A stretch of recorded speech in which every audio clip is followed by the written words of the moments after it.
The first warning came at 3:47 Greenwich Mean Time, a blip on radar systems that most would have dismissed as an atmospheric anomaly. Dr. Elena Rodriguez knew better. Her fingers, calloused from years of classified research, danced across holographic displays in the underground command center beneath the Cheyenne Mountain complex. The quantum sensors she had personally designed were picking up something no conventional system could detect, the quantum signature of an incoming vessel that defied every known law of physics. "Activate Protocol Nighthawk," she whispered into her comm unit, her voice calm despite the magnitude of what was unfolding. Around her, a carefully selected team of scientists, military strategists, and technologists began moving with a precision that suggested years of preparation. Outside, the world remained blissfully unaware. Traffic moved through city streets, late-night workers continued their shifts, and millions slept, entirely ignorant of the impending first contact. The Zorn Collective's massive vessel, a kilometers-long monstrosity of obsidian-like metal and pulsing energy conduits, slowly entered Earth's atmosphere, its cloaking technology rendering it invisible to most detection systems. But not to Elena's. The vessel represented the culmination of the Zorn's millennia-long conquest. They had systematically stripped dozens of civilizations of their resources, their technology, their very existence. Preliminary intelligence suggested they viewed most species as little more than biological components to be harvested or eliminated. Humanity, with its seemingly primitive technology and fractured global politics, appeared to be nothing more than another potential resource. What the Zorn didn't know was that humanity had been preparing for this moment for decades. Every major government, every significant technological consortium, had been quietly working on a series of interlocking protocols designed for this exact scenario. The appearance of weakness was itself a weapon. In a small room adjacent to Elena's command center, Major Derek Chen reviewed the final preparations. Quantum encrypted communication networks were online. Distributed AI systems, developed under the guise of commercial technology research, were ready to be activated. Experimental weapon systems, hidden in plain sight as industrial and research equipment, awaited their moment. The Zorn ship's initial scans would show exactly what humanity wanted them to see: a vulnerable planet with minimal unified defense, ripe for conquest. Elena watched the quantum display, her dark eyes reflecting the shifting patterns of incoming data. A lifetime of work had led to this moment. The daughter of immigrants, she had risen through the ranks of scientific research with a singular purpose: to ensure humanity's survival against any potential existential threat. "Incoming transmission," a junior analyst called out, her voice betraying a hint of excitement. The holographic display flickered, revealing the grotesque form of the Zorn commander. Kraz Tak, leader of the invasion fleet, looked like a nightmare fusion of insectoid and reptilian biology. Multiple eyes, each a different color and size, scanned the transmission point. Inhabitants of planetary designation E742. The translation matrix rendered the aliens' communication in clinical English. "Your civilization is hereby claimed by the Zorn Collective. Prepare for resource extraction and population categorization." Elena's lips curved into the smallest of smiles. The trap was already sprung. In cities around the world, seemingly ordinary infrastructure began to shift. Cell towers reconfigured their signals. Industrial systems realigned their protocols. Millions of devices, long prepared for this moment, waited for the specific quantum signature that would activate humanity's true defense. The Zorn believed they were initiating a standard colonization protocol. They had no idea they were about to encounter a species that would redefine their understanding of resistance. First contact had begun, and humanity was ready. The first wave of Zorn attacks struck with devastating initial precision. Plasma weapons that could vaporize entire city blocks carved through metropolitan centers with surgical efficiency. New York, Tokyo, London, Moscow. Massive energy signatures bloomed like terrible flowers of destruction, turning urban landscapes into instant hellscapes. But something was wrong. Where the Zorn expected total capitulation, They encountered a response that defied every model in their conquest algorithms. The attacks, devastating as they were, hit prepared targets. Emergency services that should have been paralyzed moved with impossible coordination. Communication networks that should have collapsed remained frustratingly operational. In New York, a network of drone enthusiasts, previously dismissed as hobbyists, transformed their consumer electronics into a decentralized defense grid. Teenagers who had spent years playing tactical video games now guided makeshift aerial defense units with terrifying precision. Commercial delivery drones, industrial maintenance robots, even modified agricultural equipment became impromptu weapon platforms. Major Derek Chen watched from the underground command center as the first layer of humanity's defense revealed itself. The seemingly random movement of resistance was anything but chaotic. An advanced AI system, developed through years of war game simulations, was coordinating the response.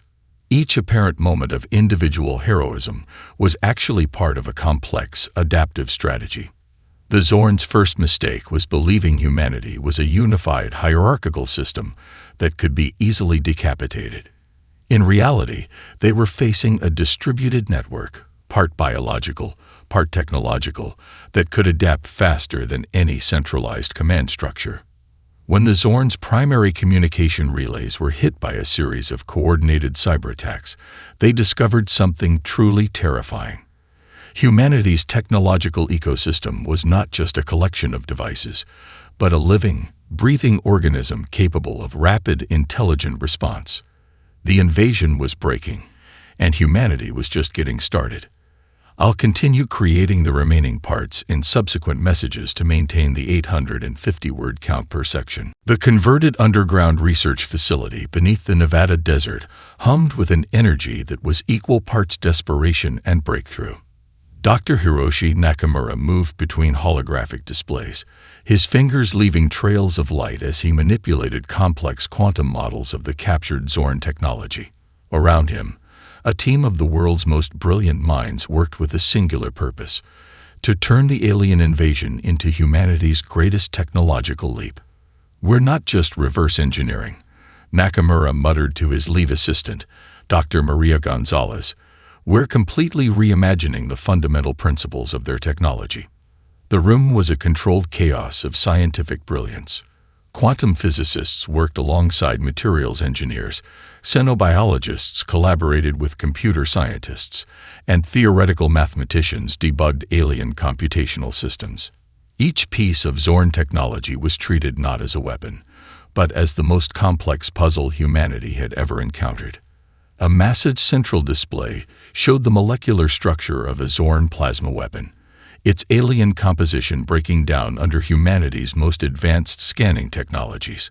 What looked like random molecular chaos to the aliens revealed intricate patterns to human perception.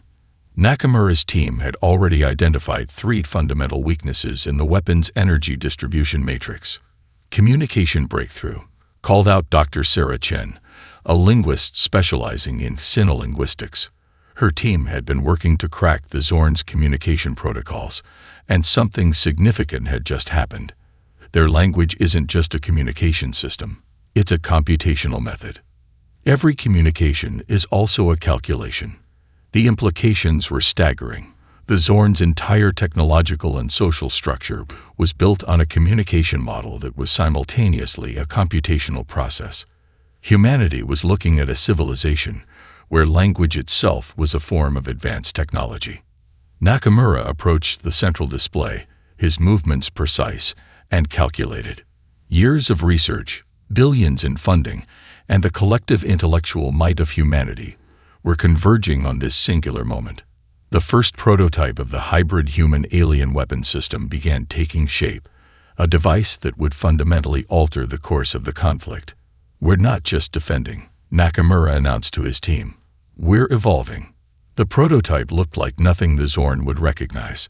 It integrated captured alien technology with human innovation in ways that defied conventional understanding. Quantum entanglement communication systems were merged with adaptive AI algorithms. Energy distribution matrices were rewritten using principles drawn from biological neural networks. In another section of the facility, a group of engineers worked on something even more radical. They were developing a technological interface that could directly interact with the Zorn's computational communication systems.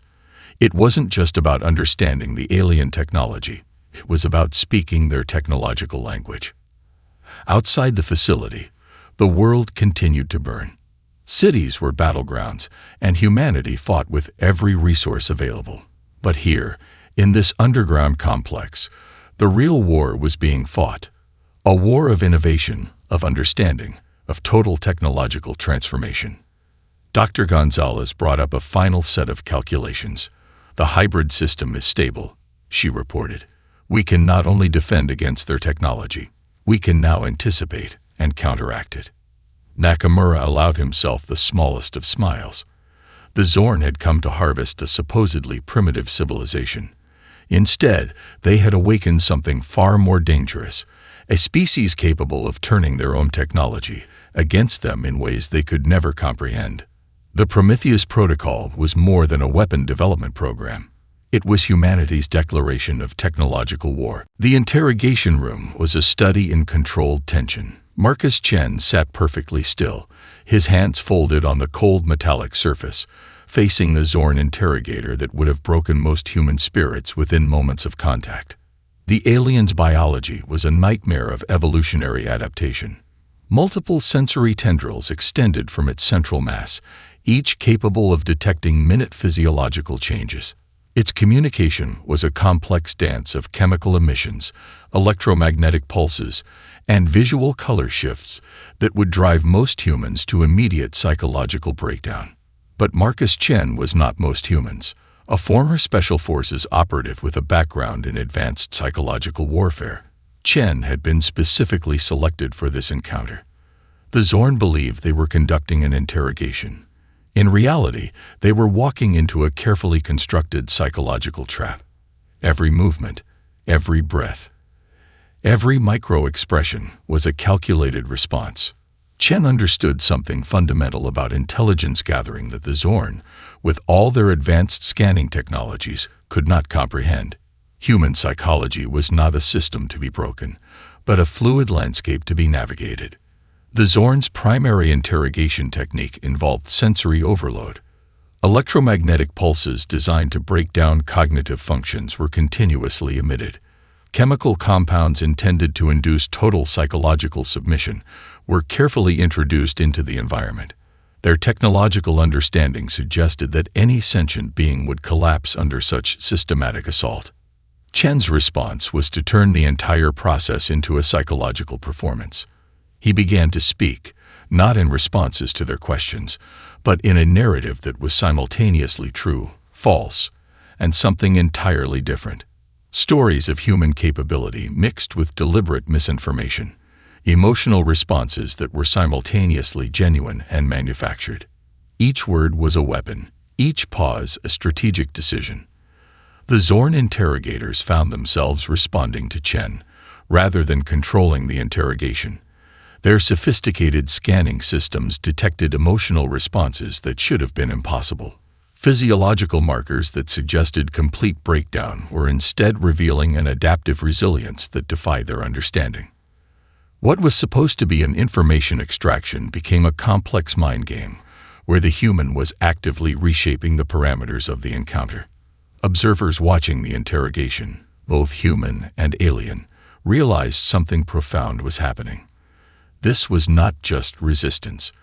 This was a fundamental challenge to the Zorn's entire conceptual understanding of psychological warfare. Marcus Chen was not just surviving the interrogation. He was winning it. I'll continue creating the remaining parts in the same style. The Amazon rainforest became an unexpected battlefield of technological and biological warfare. Rafael Martinez, leader of the Kayapo indigenous resistance, studied the alien tracking systems with a mixture of scientific curiosity and ancestral wisdom. The Zorn's advanced sensors, designed to penetrate dense foliage and track heat signatures, found themselves completely confounded by centuries of environmental adaptation. In the dense canopy, modified communication devices created by a collective of indigenous technologists and global hackers turned the forest into a living, breathing defensive network. Each tree became a potential sensor, each river a communication channel, each indigenous community a node in a resistance grid that the Zorn could not comprehend. They see technology as a linear system, Martinez explained to a group of young fighters. We see it as an ecosystem, thousands of miles away, in the megacities of Southeast Asia. Another layer of resistance took shape. Underground networks transformed entire urban infrastructures into adaptive combat zones. Street vendors, taxi drivers, construction workers, everyone became part of a living, breathing information network. Commercial delivery drones were reprogrammed into reconnaissance units. Public transportation systems became mobile communication hubs. In Tokyo, a group of teenage hackers discovered a critical vulnerability in the Zorn's communication protocols. What began as an underground gaming community's challenge quickly transformed into a critical front of technological warfare. Their digital attacks weren't just defensive. They were a form of psychological warfare that completely disrupted alien tactical systems. The Zorn had prepared for conventional resistance. They had algorithms for military responses, strategies for technological suppression, protocols for breaking communication networks. What they hadn't anticipated was a resistance that was simultaneously everywhere and nowhere, a network that defied traditional understanding of warfare. In the mountains of Afghanistan, former military personnel who had spent decades surviving impossible conditions began applying their survival skills to alien invasion tactics. They understood something fundamental about resistance that the Zorn could not comprehend. Survival is not about technology, but about adaptability. Communication became humanity's most potent weapon.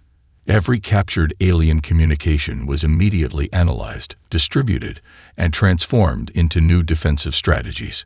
Global research centers worked in real time, sharing information faster than the Zorn could process. What looked like chaos to the aliens was actually the most sophisticated distributed intelligence network ever created. Dr. Elena Rodriguez, monitoring the global resistance from the underground command center, watched in awe as humanity's true strength revealed itself. This wasn't just a military response, it was a collective evolutionary leap. They think they're fighting an enemy, she muttered to her team, but they're actually fighting an idea. The resistance had no single point of failure, no central command that could be eliminated. Each community, each individual was both a potential target and a potential weapon. The Zorn's invasion algorithms began to fail, unable to process a resistance that was more organic than mechanical. In the favelas of Brazil, in the dense urban centers of India, in the remote villages of Africa, in the industrial complexes of North America, humanity was rewriting the rules of warfare.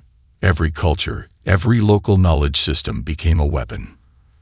Traditional survival skills merged with cutting-edge technology in ways the Zorn could never have anticipated. A Zorn tactical analysis later recovered would describe the human resistance as a quantum system of conflict, simultaneously distributed and focused, chaotic and precise. What the aliens saw as weakness, humanity's incredible diversity, its ability to improvise, its complex cultural networks, became its most potent strength. Each community brought something unique to the resistance. Each individual was a potential game changer. The global resistance was more than a military response. It was humanity's declaration that they would not be conquered, that they would not be categorized, that they would fight, not as a single entity, but as a complex, adaptive, unpredictable network of individuals united by a singular purpose. Survival was no longer enough. Humanity was going to thrive. The discovery began in the most unexpected of laboratories. Dr. Aisha Okonkwo stood before a wall of holographic displays, her dark eyes reflecting a cascade of genetic data that would change everything humanity understood about its own potential. What had started as a desperate attempt to understand human resistance to Zorn biological weapons had transformed into something far more profound. The Zorn had designed their invasion weapons with surgical precision. genetic targeting systems that should have decimated human populations with mathematical certainty. Instead, something miraculous was happening.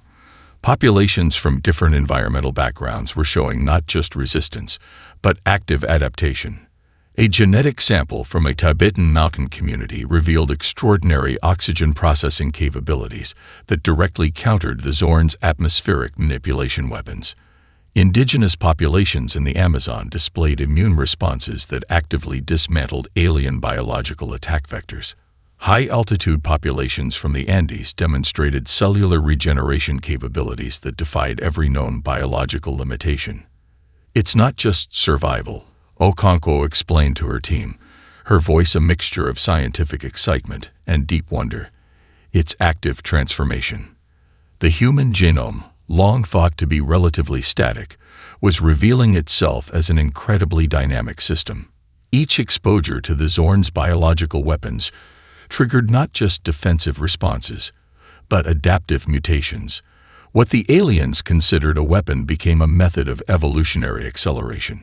In a secure research facility in South Korea, a team of geneticists discovered something even more extraordinary. Some humans were developing temporary genetic interfaces that could directly interact with alien technology. A test subject managed to establish a direct neural link with a captured Zorn communication device, downloading and translating complex alien data streams in moments. The implications were staggering. Humanity wasn't just resisting the invasion, it was actively evolving in real time.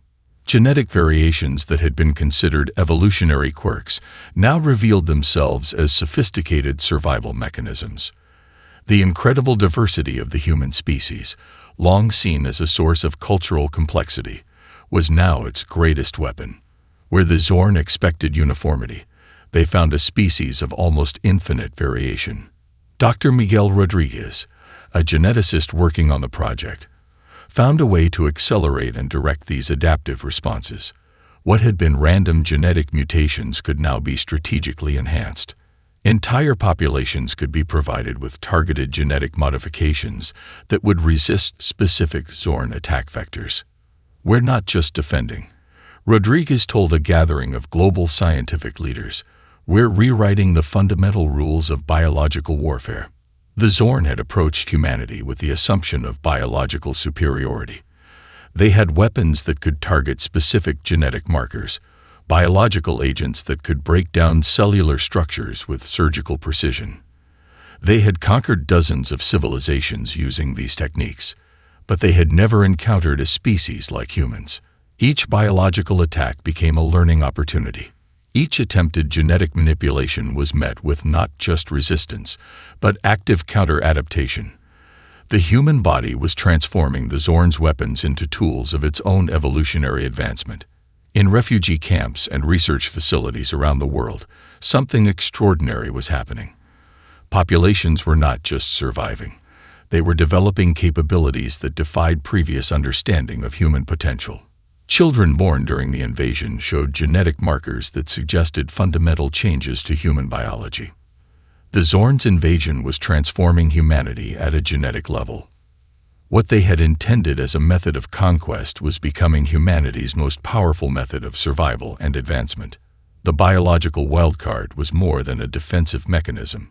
It was an evolutionary accelerant that would reshape the understanding of what it meant to be human. The species was changing, and the Zorn had no idea what was coming. Operation Prometheus Rising began not with a thunderous declaration of war, but with a series of almost imperceptible quantum disruptions that rippled through the Zorn's galactic infrastructure.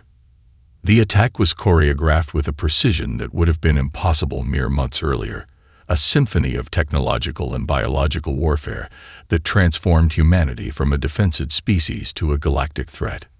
Major Derek Chen stood in the primary command center, a holographic representation of the solar system spinning before him.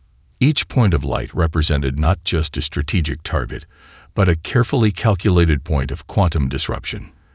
The plan was audacious, to strike at the very heart of the Zorn's computational and communication networks using a weapon they could never anticipate.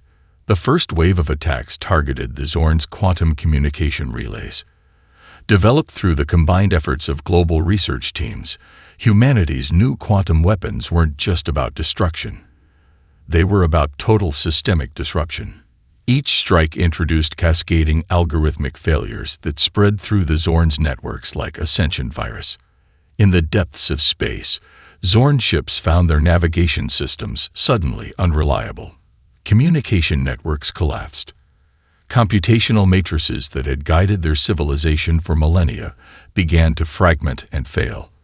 What looked like isolated system failures were actually a coordinated, intelligent attack that targeted the very foundations of Zorn technological supremacy. Dr. Hiroshi Nakamura's team had discovered the key. The Zorn's technological infrastructure was fundamentally different from human systems. Where humans built redundant, adaptive networks, the Zorn had created a highly centralized, mathematically precise system. A system that, once compromised, would collapse with mathematical certainty. The attack wasn't just technological. It was psychological warfare on a galactic scale.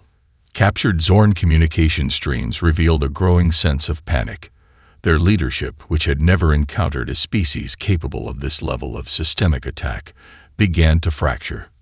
Each successful strike not only damaged their infrastructure, but fundamentally challenged their understanding of technological warfare.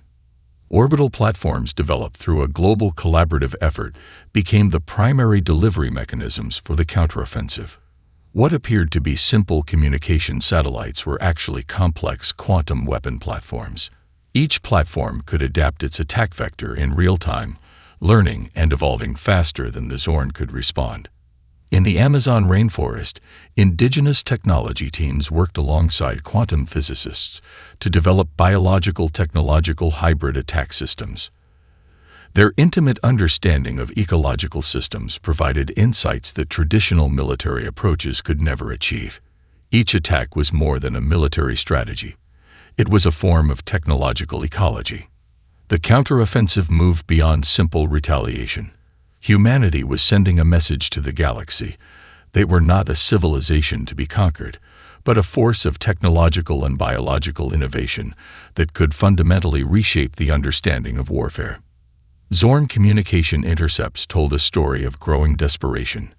Their invasion algorithms, which had conquered countless civilizations, began to fail. Each attempt to understand human tactics was met with another layer of complexity, another level of adaptive response that defied their computational models. Major Chen watched as the first major Zorn communication hub collapsed.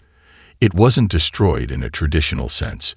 It simply ceased to function, its computational matrix dismantled by attacks that were simultaneously physical, quantum, and almost biological in their approach. "We're not just fighting," Chen muttered to himself. "We're evolving the very concept of conflict." The counteroffensive was more than a military operation. It was humanity's declaration to the galaxy, a statement that they would not be defined by others' expectations. That their diversity, their ability to adapt, their capacity for innovation, was their most powerful weapon. The Zorn had come to harvest a planet.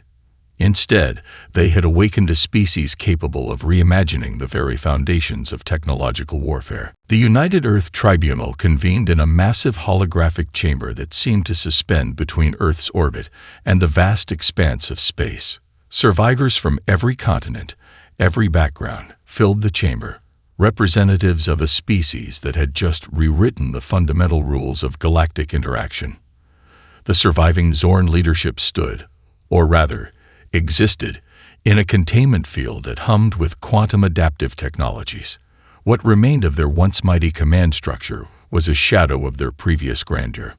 Multiple sensory tendrils hung limply, their once vibrant communication structures now reduced to fragmentary pulses.